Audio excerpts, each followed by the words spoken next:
I'm Liz, the Grateful Gardener, and today is planting day. So what I've done is I have taken a pot from out in the yard. Look at all this ice, still ice and snow. I took it out in the yard. It's not quite spring here yet. It's still icy, but it's so lovely today that I came outside. So we are going to, you make sure there's holes in the pots. Can you see the light there? Got to make sure there's holes in the bottom of your pot. And then you take a coffee filter and you put the coffee filter in the bottom of your pot. That keeps the dirt from coming out when the water goes out the bottom. The excess water goes out the bottom. It keeps the coffee filter keeps the dirt from going out too, which is great. Then you take rocks from the driveway, which holds the coffee filter in place and keeps the holes from getting clogged. So you put these in here. My mom taught me this deal. Put these in here. I'm gonna stick these all in here. Just a bunch of rocks from the driveway from my tray here.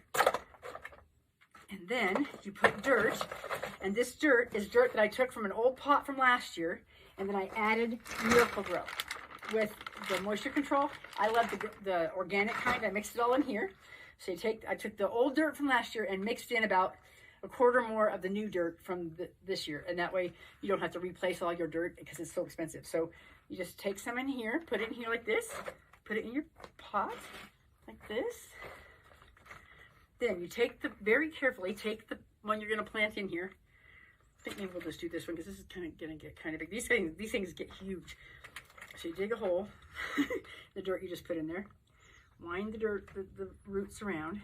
You want to put it completely up to where the leaves start going. To where the stem starts spreading. So you just fill it up with dirt. You're going to leave about an inch in the top of the pot so that when you water it, it doesn't overflow.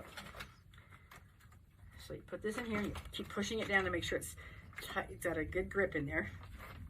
Put a little more dirt in here, and see this tray just picks up all the dirt that I spill.